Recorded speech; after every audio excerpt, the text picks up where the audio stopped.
I was 8 months pregnant when my husband left me for his coworker. My parents refused to help me and said I made adult choices, so I had to handle adult consequences. 4 years later they want to meet their granddaughter because they're lonely. I am Maria, 28F, and I need to get this off my chest because I don't know what to do anymore. 4 years ago, my life completely fell apart, and now the people who abandoned me want to act like nothing happened. Let me start from the beginning. I was married to Jake, 29M, for 2 years. We met in college and got married right after graduation. Jake worked as an accountant at a mid-sized firm, and I was working as a nurse at the local hospital. We had this small apartment downtown, nothing fancy, but it was ours. Jake would bring me coffee in bed every morning before work, and we would spend weekends hiking or trying new restaurants. I thought we had a solid relationship. When I got pregnant, Jake seemed excited at first. He would talk about baby names and how he wanted to teach our kid to play baseball. But around month 4, things started changing. He began working late every night, sometimes not coming home until after midnight. He said his firm was going through a busy season and he needed to put in extra hours to secure his position. I believed him because Jake had always been ambitious about his career. During month 6 of my pregnancy, I had to stop working. The pregnancy was rough. I had severe morning sickness that lasted all day, and my doctor put me on bed rest because my blood pressure was too high. Jake said it was fine, that his salary could cover our expenses until I could go back to work after the baby came. I felt guilty about not contributing financially, but Jake insisted everything would work out. The real problem started in month 7. Jake became distant and would barely talk to me when he came home. He would eat dinner in silence, then go straight to bed. When I tried to bring up baby preparations or ask about his day, he would give short answers or change the subject. He stopped touching my belly or showing any interest in the pregnancy. I thought maybe he was just stressed about becoming a father and having to support our family alone. In month 8, I had a doctor's appointment on a Tuesday afternoon. The baby was healthy and everything looked good. I was excited to share the ultrasound pictures with Jake when he got home. I took the bus back to our apartment since Jake had been taking the car to work. When I opened the door, half of our furniture was gone. The couch, the dining table, the TV, and most of Jake's clothes were missing. I walked through each room trying to understand what happened. In the kitchen, there was an envelope with my name on it sitting on the counter. The letter said Jake had moved out and was living with someone else. He wrote that he wasn't ready to be a father and couldn't handle the responsibility. The woman he was with was someone from his office named Lisa, and they had been together for 4 months. He said he was sorry but he needed to follow his heart. At the bottom, he wrote that he would send divorce papers soon and that he didn't want any custody or contact with the baby. I sat on the floor of our empty living room holding that letter for hours. Jake had packed up his life and left while I was at a doctor's appointment. He couldn't even tell me in person. The timing made it clear that he had been planning this for weeks, maybe months. The next few days were a blur. I tried calling Jake but his number was disconnected. I went to his office and they said he had quit 2 weeks earlier. I had no way to reach him and no idea how I was going to pay rent or buy groceries. My savings account had maybe $800, enough for 1 month of rent but nothing else. This is where my family comes into the story. My parents are David, 55M, and Susan, 52F. My dad is a pharmacist and my mom works as a school administrator. They live in a nice house about an hour away from where I was living. I also have a younger brother named Tom, 25M, who was finishing his engineering degree and still living at home. My parents and I never had the closest relationship, but they weren't terrible either. They were the type who believed in tough love and making your own way in life. When I called to tell them what happened with Jake, my dad said that men sometimes get scared when faced with big responsibilities and that maybe Jake would come around. My mom asked if I had done something to push him away. Neither of them offered to help right away. A week later, when I realized I was going to lose the apartment, I called them again. I explained that I had no income, no savings, and a baby coming in 4 weeks. I asked if I could move back home temporarily until I could get back on my feet after the birth. I promised it would only be for a few months while I found a job and saved up for a new place. My dad said no immediately. He said I had made adult choices and needed to handle adult consequences. My mom was more sympathetic but said they couldn't have a crying baby in the house because it would disturb Tom's studies. Tom was in his final semester and had been accepted to a graduate program. They said his future was too important to risk any disruptions. I begged them to reconsider. I offered to pay rent once I started working again. I said I would do all the household chores and cooking. I promised the baby and I would stay in the basement so we wouldn't bother anyone. My mom said they had already made their decision and that maybe this situation would teach me to be more careful about who I married. My brother Tom never said anything during these conversations. He would be in the background but never spoke up for me or against me. Later I found out that my parents had told him I was being dramatic and that single mothers managed all the time without family help. With nowhere else to go, I found the cheapest apartment I could, a tiny studio in a rough part of town for $400 a month. The building was old and the neighbors were loud, but it had heat and running water. I applied for government assistance and got approved for food stamps and Medicaid. It wasn't much, but it was enough to survive. I gave birth to my daughter Emma at the county hospital. I was completely alone during labor because I had no one to call. The nurses were kind, but after 2 days, I took Emma home to that little studio apartment. Jake never showed up at the hospital. and I later found out through mutual friends that he had moved to another state with Lisa. The first year was the hardest time of my life. Emma was a fussy baby who barely slept. I was trying to heal from childbirth while taking care of a newborn in a place that wasn't really suitable for a baby. During Emma's naps, I would do online tutoring sessions to make extra money. Some nights I would fall asleep at my computer after working until 3 in the morning. My parents never called to check on us. They didn't send a card when Emma was born or ask for pictures. It was like we didn't exist. Tom graduated and got a job at a tech company in another city. He moved out of my parents' house but never reached out to me either. Slowly, things got better. When Emma turned 1, I found a part-time job as a nurse at a clinic that had childcare. By her second birthday, I was working full-time and we moved to a better apartment in a safer neighborhood. Emma started preschool and made friends. I made friends with other parents and started feeling like we had a community. Now Emma is 4 years old and about to start kindergarten. She's smart and funny and loves to paint pictures that we hang all over our apartment. I got promoted to head nurse at my clinic and we have a good life. We take weekend trips to the zoo and the children's museum. Emma has never asked about her father or grandparents because she doesn't know they exist. Last week, I got an email from my mother. The subject line said time to reconnect. In the email, she said that Tom had gotten married and moved across the country for his job. She and my dad were feeling lonely and had been thinking about their mistakes. She said they missed me and wanted to meet Emma. They invited us for Thanksgiving and said they would pay for our flights. She also mentioned setting up a college fund for Emma. I stared at that email for a long time. Part of me wanted to delete it and pretend I never saw it. Another part of me wondered if I should give them a chance for Emma's sake. She doesn't have any extended family, and maybe having grandparents would be good for her. But then I remember sitting on the floor of that empty apartment, 8 months pregnant and abandoned by everyone who was supposed to care about me. I remember giving birth alone and spending those first months wondering how I was going to survive each day. They chose not to help when I desperately needed them, and now they want back in our lives because they're lonely. I haven't responded to the email yet. I don't know what to say or what the right thing to do is. Emma doesn't need them, and we've built a good life without their help. But I also wonder if I'm being too harsh by keeping her away from her grandparents. What would you do in this situation? Should I give them a chance, or should I protect the peace that Emma and I have built together? Update 1. Thank you to everyone who responded to my original post. The comments really helped me think through this situation. I decided to respond to my parents' email, but I kept it short and careful. I told them that I needed time to think about their request and that Emma's well-being was my only priority. Within 2 days, I got a long email back from my mother. She wrote about how they had been thinking about the past and realized they might have been too harsh. She said they were young parents too and were trying to do what they thought was best for everyone involved. She explained that they thought I was strong enough to handle the situation on my own and that helping me might have made me too dependent on them. The email went on to say that they never stopped loving me, but they wanted me to learn to stand on my own 2 feet. She wrote that they were proud of how well I had done raising Emma and that they wanted to be part of our lives going forward. She ended by saying that they had already started looking at colleges for Emma and wanted to discuss her education plans. I read that email several times and it made me angry in ways I hadn't expected. They were acting like their abandonment was some kind of parenting strategy. They weren't apologizing for leaving me homeless and alone while pregnant. Instead, they were patting themselves on the back for making me stronger. Before I could decide how to respond, I got a phone call from Tom. This was the first time we had spoken in 4 years. He said our parents had called him and told him they were reconnecting with me. He wanted to know if this was true and how I felt about it. I told Tom everything that had happened, about Jake leaving, about begging our parents for help, about giving birth alone, and about struggling through Emma's first year. He was quiet for a long time after I finished talking. Then Tom said something that surprised me. He told me that our parents had lied to him about what happened. They had told him that I was being dramatic and refusing their help because I wanted to prove I could do everything myself. They said I had turned down their offers to visit and had asked them to give me space to figure things out on my own. Tom said he had believed them because that sounded like something I might do. He remembered me as being stubborn and independent in high school. He never thought to question their version of events or reach out to me directly. Tom apologized for not checking on me sooner. He said he had been focused on finishing school and starting his career, and he trusted our parents to handle family situations. He felt guilty about not being there when I needed help. He also told me something else that was important. Our parents had been complaining to him for the past year about being lonely. Tom had gotten married 6 months ago and moved to Seattle for his job. Our parents expected him to call every week and visit for every holiday. When he started setting boundaries because his wife wanted them to spend time with her family too, our parents accused him of abandoning them. Tom said that our parents reaching out to me wasn't really about making amends. They needed someone to fill the role he used to play, the devoted child who made them feel important and needed. Since he wasn't available anymore, they decided to try to reconnect with me and Emma.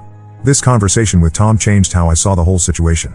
Our parents weren't having some genuine moment of regret about their past mistakes. They were lonely and wanted attention from their children. They were willing to use Emma as a way to get back into my life. Tom and I talked for almost 2 hours. He asked about Emma and what she was like. He seemed genuinely interested in being an uncle, which was something I hadn't expected. He said he wanted to visit us soon and meet his niece properly. After talking to Tom, I decided to write back to our parents. I sent them a brief email saying that I needed more time to consider their request and that any relationship would have to start slowly. I said that Emma's needs would come first in any decision I made. My mother responded within hours. This time, her email was different. She was pushing harder and sounding more impatient. She said that I was being unfair by making them wait and that they had a right to know their granddaughter.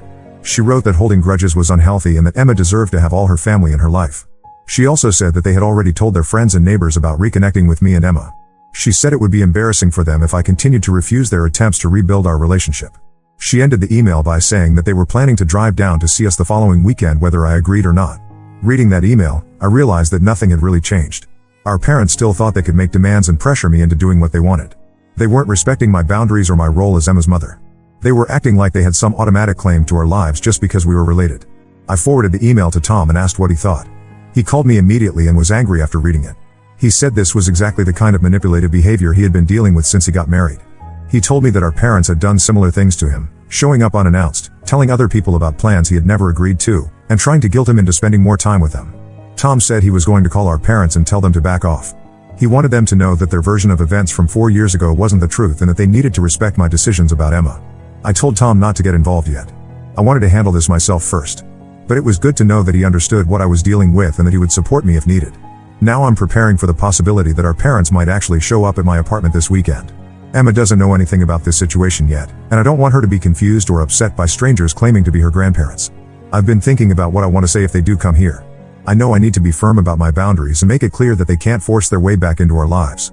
Emma and I have been doing fine without them, and I'm not going to let them disrupt our peace just because they decided they want to play grandparents now. Update 2: my parents did show up at my apartment that weekend, just like they threatened to do in their email. I was getting Emma ready for a trip to the park when I heard knocking at my door. When I looked through the peephole, I saw my mother and father standing in the hallway with flowers and a wrapped gift. I opened the door but kept the chain lock on. I told them they couldn't come in because they hadn't been invited. My mother immediately started talking about how they just wanted to meet their granddaughter and how they had driven 2 hours to see us. She was speaking loudly and trying to look past me into the apartment. Emma came to the door to see what was happening. My mother got excited and started talking to her through the crack in the door, asking her name and age and telling her she was beautiful. Emma hid behind my legs because she didn't know these people who were acting like they knew her. I told my parents they needed to leave and that showing up without permission was not acceptable. My father said I was being unreasonable and that grandparents had rights. My mother said they just wanted a few minutes to talk and give Emma her present. Emma started asking me who these people were and why they were trying to come into our apartment. I could see she was getting scared by the tension and the loud voices. I told my parents that they were upsetting Emma and they needed to go immediately. My mother pushed against the door and said she wasn't leaving until she got to properly meet her granddaughter. That's when I closed the door completely and locked it. They stayed in the hallway for another 10 minutes, knocking and calling my name. Finally, they left. Emma was shaken up by the whole thing. She kept asking me who those people were and why they wanted to come inside. I told her they were people I used to know who had gotten confused about whether they were invited to visit us. She seemed to accept that explanation, but she stayed close to me for the rest of the day. That evening, Tom called me. Our parents had called him immediately after leaving my apartment. They told him that I had been hostile and unreasonable, and that I wouldn't let them see Emma even for a few minutes. They wanted Tom to talk to me and convince me to be more cooperative. Instead of calling me right away, Tom had driven to our parents' house to talk to them in person. He told them that showing up uninvited was wrong and that they needed to respect my boundaries. He also told them that he knew the truth about what happened 4 years ago and that their story about me refusing help was a lie. According to Tom, our parents got defensive and angry when he confronted them. They said I had been filling his head with lies and trying to turn him against them. When Tom insisted that they owe me a real apology and that they needed to approach the situation differently, our father told him that he was being manipulated by me. Tom said the conversation got heated and our parents accused him of choosing me over them. They said that both of their children had turned against them and that they didn't deserve to be treated this way. Our mother started crying and saying that all she wanted was to be a grandmother to Emma. Tom left their house feeling frustrated and angry. He said it was clear that our parents hadn't really changed and that they still couldn't take responsibility for their actions.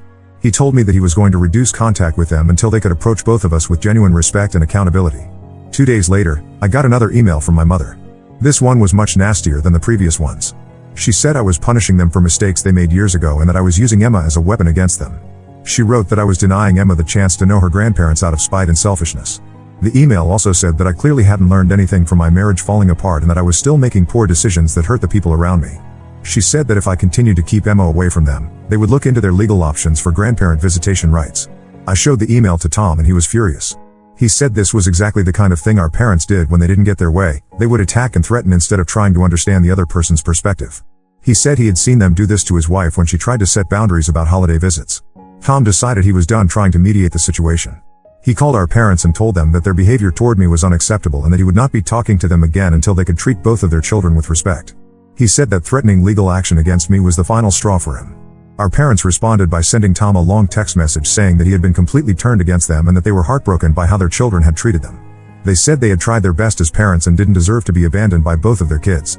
Tom forwarded me the text message and said he was going to block their numbers for a while. He said he needed space from their drama and manipulation. He also said that he wanted to visit Emma and me soon, and that he wanted to be a real uncle to her regardless of what our parents did. I realized that I needed to send one final email to our parents to make my position completely clear. I wrote that their unannounced visit and their threatening emails had convinced me that they were not ready to have a healthy relationship with Emma and me. I told them that I would not be responding to any more emails or calls, and that any attempt to contact us through other people or show up at our home again would result in me contacting the police. I also wrote that if they were serious about wanting a relationship with us someday in the future, they would need to start by taking full responsibility for their actions 4 years ago and showing that they could respect boundaries and treat people with kindness instead of making demands and threats. I sent the email and then blocked their email addresses and phone numbers. I felt relieved to finally put an end to the back and forth communication that was going nowhere. Tom visited us the following weekend and met Emma properly for the first time.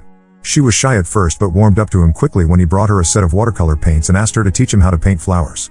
They spent the whole afternoon painting together while I made dinner. Tom apologized again for not being there when I needed help 4 years ago.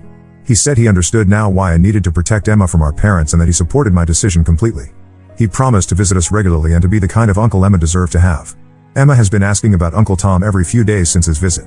She wants to send him pictures of the paintings she makes and is excited about his promise to take her to see the Space Needle when we visit him in Seattle next month. For now, I feel like Emma and I are in a good place. We have each other, and now we have Tom as a positive family connection. Our parents haven't tried to contact us since I sent that final email, and I hope they've gotten the message that their behavior needs to change before any relationship is possible. Update 3: It's been 4 months since my last update, and I wanted to share what has happened since then. Our parents never responded to my final email, which I took as confirmation that they weren't actually interested in taking responsibility for their actions or changing their behavior. Emma and I visited Tom and his wife Sarah in Seattle 2 months ago. Emma loved the city and had a great time with her uncle and new aunt. Sarah is a teacher and she and Emma connected immediately over books and art projects. They have been sending letters back and forth since our visit, and Emma is already asking when we can go back to Seattle. During our visit, Tom told me that our parents had tried to contact him several times after I blocked them. They sent emails and left voicemails asking him to convince me to give them another chance. They also asked him for photos of Emma and details about our visit with them. Tom never responded to their messages. He said he had decided that their pattern of behavior was too consistent to ignore. They had spent years treating both of us poorly whenever we didn't do exactly what they wanted, and he was tired of making excuses for them. Sarah also shared her perspective on the situation.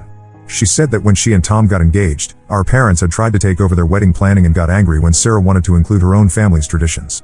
They had made several comments about Sarah not being good enough for Tom and had complained to other relatives about her.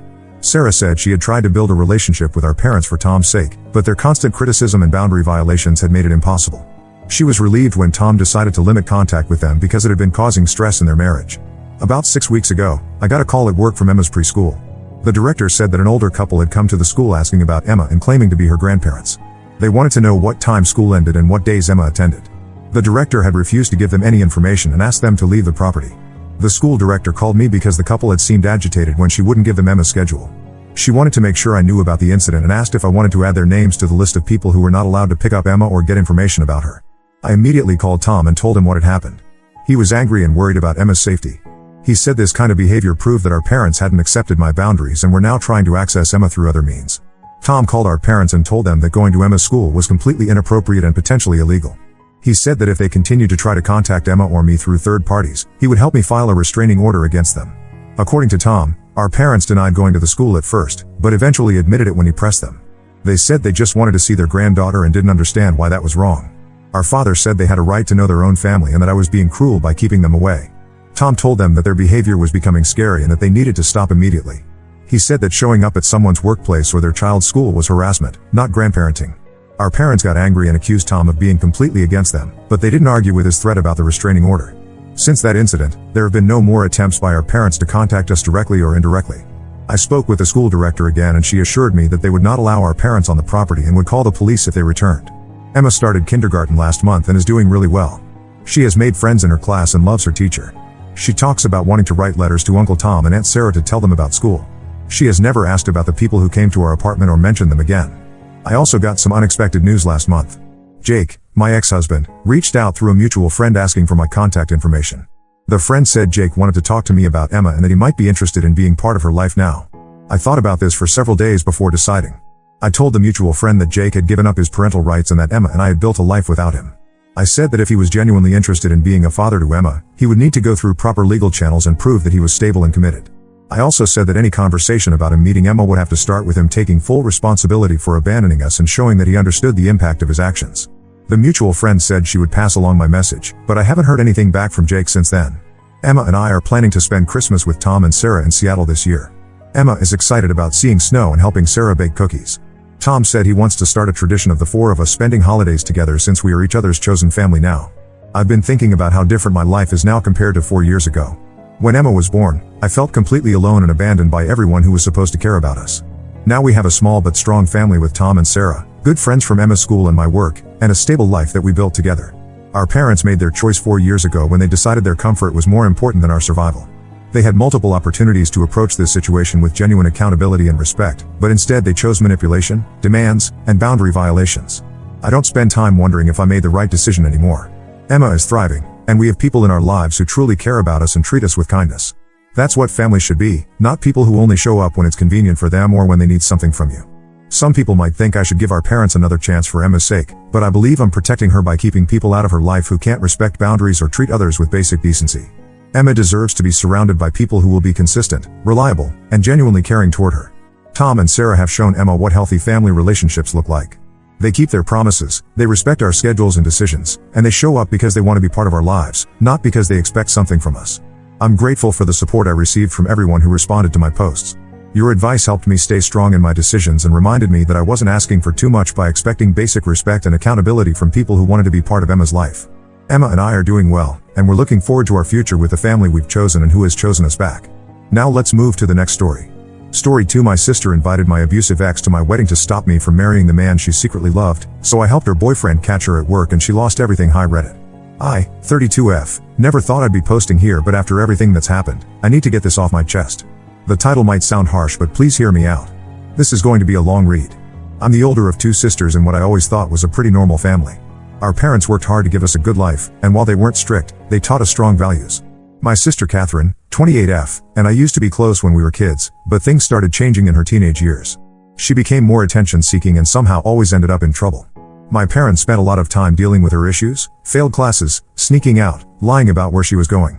I was the opposite, steady grades, followed rules, never caused problems. After college, the pattern continued. I got a stable job, while Catherine bounced between jobs, never staying anywhere longer than 8 to 9 months. She'd either quit because the environment was toxic or get fired for various reasons.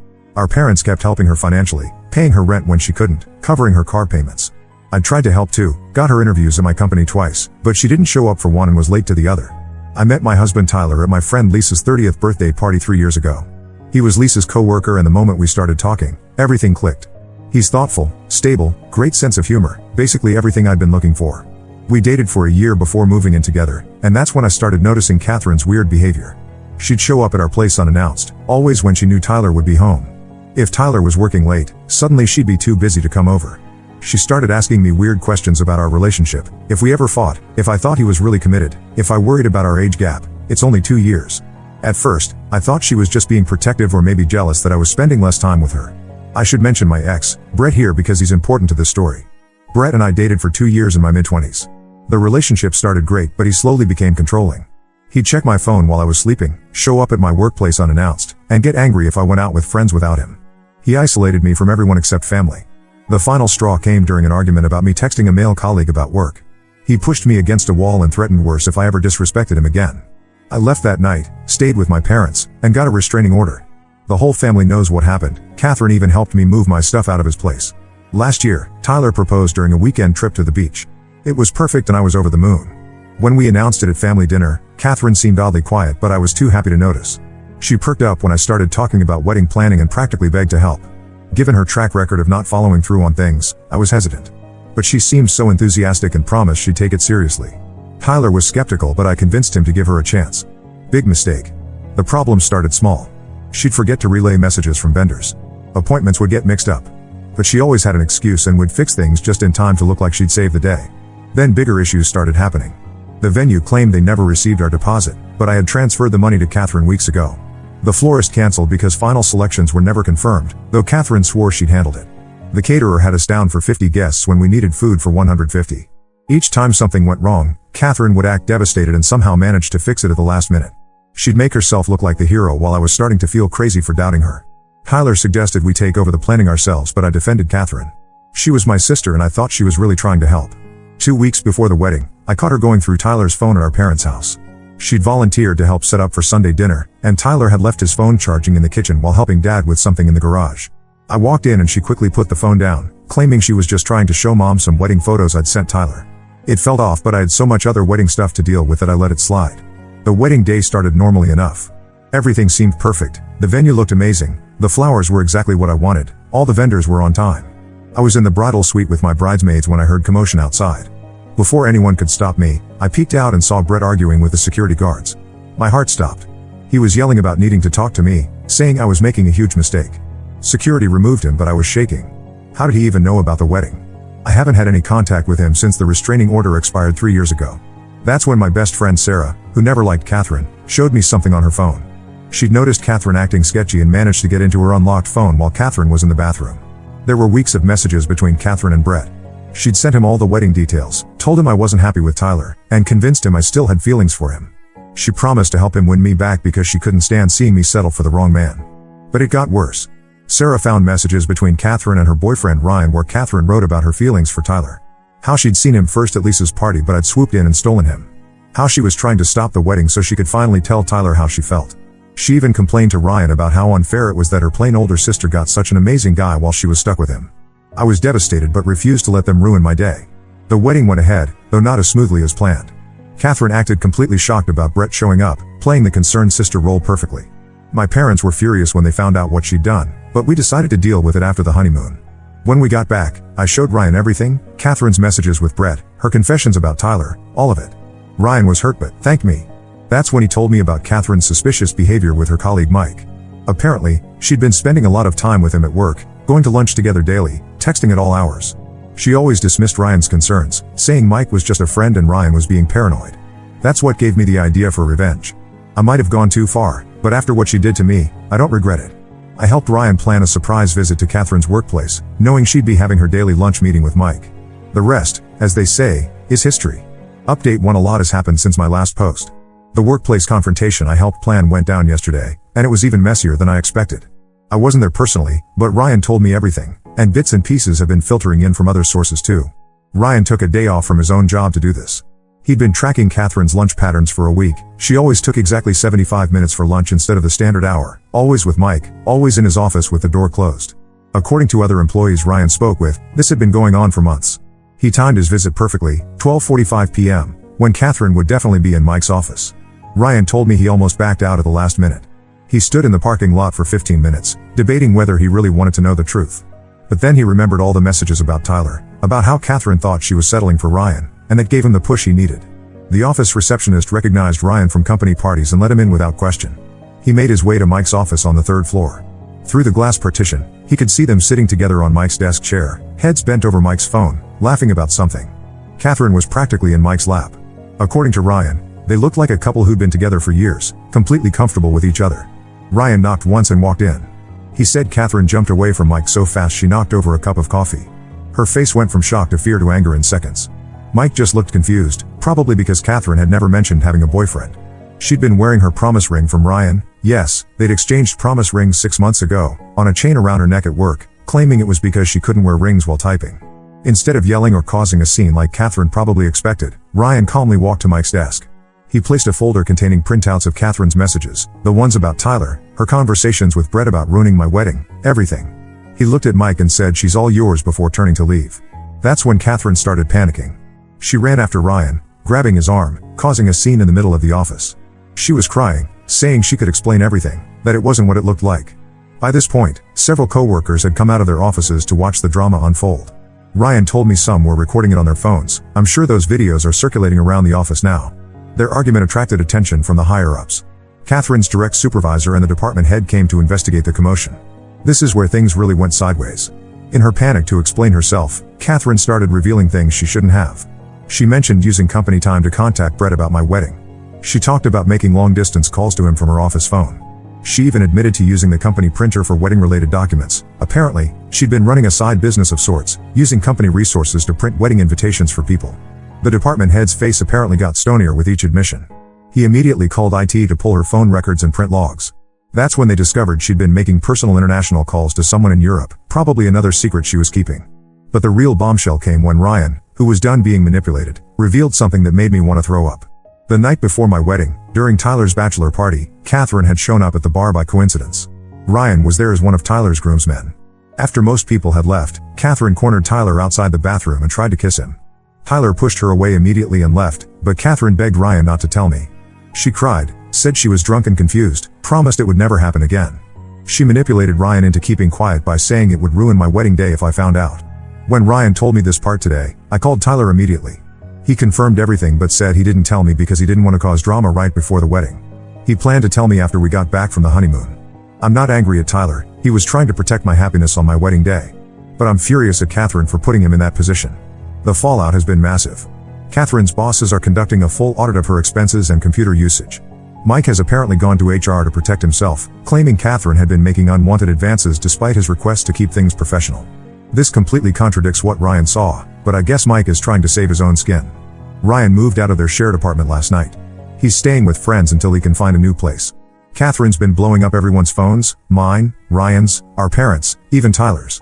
She's switching between playing the victim and threatening to expose how we all conspired to ruin her life. Our parents are divided on how to handle this. Mom thinks I went too far by involving Catherine's workplace, saying I should have handled it privately as a family matter. Dad, however, is firmly on my side. He says Catherine needs to face real consequences for once in her life instead of being bailed out again. I don't regret what I did. Maybe I went too far, but after what she did to my wedding, tried to do to my marriage, and has been doing to Ryan, she deserves everything coming her way. From what Ryan's telling me, this is just the beginning. The company audit is going to reveal a lot more than just misused office supplies and unauthorized phone calls. I'll update again when I know more. Update 1: a lot has happened since my last post. The workplace confrontation I helped plan went down yesterday, and it was even messier than I expected. I wasn't there personally, but Ryan told me everything, and bits and pieces have been filtering in from other sources too. Ryan took a day off from his own job to do this. He'd been tracking Catherine's lunch patterns for a week. She always took exactly 75 minutes for lunch instead of the standard hour, always with Mike, always in his office with the door closed. According to other employees Ryan spoke with, this had been going on for months. He timed his visit perfectly, 12:45 p.m., when Catherine would definitely be in Mike's office. Ryan told me he almost backed out at the last minute. He stood in the parking lot for 15 minutes, debating whether he really wanted to know the truth. But then he remembered all the messages about Tyler, about how Catherine thought she was settling for Ryan, and that gave him the push he needed. The office receptionist recognized Ryan from company parties and let him in without question. He made his way to Mike's office on the 3rd floor. Through the glass partition, he could see them sitting together on Mike's desk chair, heads bent over Mike's phone, laughing about something. Catherine was practically in Mike's lap. According to Ryan, they looked like a couple who'd been together for years, completely comfortable with each other. Ryan knocked once and walked in. He said Catherine jumped away from Mike so fast she knocked over a cup of coffee. Her face went from shock to fear to anger in seconds. Mike just looked confused, probably because Catherine had never mentioned having a boyfriend. She'd been wearing her promise ring from Ryan. Yes, they'd exchanged promise rings 6 months ago, on a chain around her neck at work, claiming it was because she couldn't wear rings while typing. Instead of yelling or causing a scene like Catherine probably expected, Ryan calmly walked to Mike's desk. He placed a folder containing printouts of Catherine's messages, the ones about Tyler, her conversations with Brett about ruining my wedding, everything. He looked at Mike and said, "She's all yours," before turning to leave. That's when Catherine started panicking. She ran after Ryan, grabbing his arm, causing a scene in the middle of the office. She was crying, saying she could explain everything, that it wasn't what it looked like.